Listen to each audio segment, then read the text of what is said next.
친구 앤이 어느 날 엄청난 이미지 체인지를 하고 나타났다. 나처럼 수수하기 짝이 없던 애는 그때까지 화장이나 멋부리는 데는 전혀 관심이 없었던 아이였다. 맨날 쌩얼인데다 염색 한 번 한 적 없었고 머리도 허리 정도 길이에 옷도 수수한 것만 입고 다니곤 했다. 그런 애니 갑자기 화장을 떡칠하고 옷과 액세서리도 화려하게 꾸며 입고 나타났다. 머리카락도 과감히 잘라 단발머리에 파마까지 해서 그야말로 대변신이었다. 나를 포함한 주변 친구들은 다들 입을 떡 벌리고 놀랄 뿐이었다. 나도 처음에는 애를 못 알아봤다. 인조 속눈썹 잔뜩 붙이고 가슴팍이 트인 캐미솔과 쇼팬츠를 입은 과감하다기보다는 망측한 꼴이라 도저히 이미지가 겹치질 않았으니 당연히 친구들은 모두 무슨 일이냐고 나무라거나 뭔가 패션에 눈이라도 뜬 거냐며 꼬치꼬치 캐물었다. 하지만 애는 언제나 대충 얼버무리고 말 뿐이었다.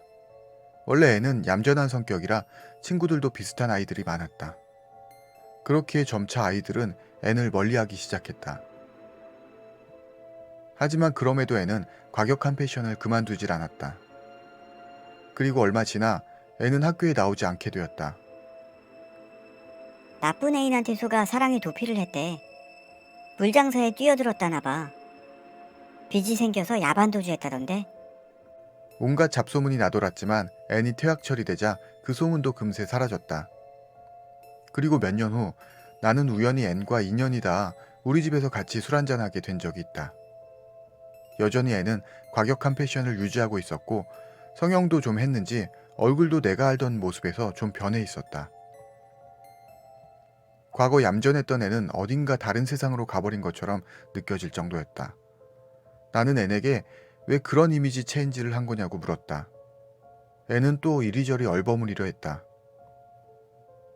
하지만 술이 좀 들어가자 너한테는 이야기해줘도 될 것 같다. 라며 천천히 입을 열었다. 어느 깊은 밤 애는 아르바이트를 마치고 집으로 가던 도중이었다고 한다. 집 근처 작은 산, 애는 이상한 사람과 마주쳤다고 한다. 흰 기모노를 입은 중년 남자였다. 한 손에는 인형 같은 걸 들고 다른 한 손에는 쇠망치를 든 채 산속길을 헤매고 있었다고 한다. 흰옷 입은 남자는 앤을 보자 전력으로 뛰어오기 시작했다. 앤은 죽어라 자전거 페달을 밟아 도망쳤다. 그때만 해도 앤은 그 남자가 그냥 이상한 사람이라고 병원에서 도망친 정신병자라고만 생각했다고 한다. 앤은 한동안 줄창 페달만 밟았지만 오르막길이고 해서 체력이 다하고 말았다. 뒤를 보니 남자도 없어서 애는 잠시 멈춰 쉬기로 했다. 한숨 돌리고 다시 출발하려는데 저 앞에 사람이 보였다. 그 남자였다. 남자는 사람이 다니는 길이 아니라 산속을 헤쳐 앤을 앞질러 간 것이었다. 앤은 다시 미친 듯 페달을 밟아 도망쳐 그날은 아르바이트 하던 가게 근처 카페에서 밤을 샜다고 한다. 그 남자는 이른바 축시의 참배를 하고 있었고 앤은 그걸 목격해버린 것 같다. 축시의 참배는 다른 사람한테 들키면 저주가 역류해 자신에게 돌아온다고 하기 때문에 만약 들키면 그걸 본 사람을 죽여야만 한다는 것이다.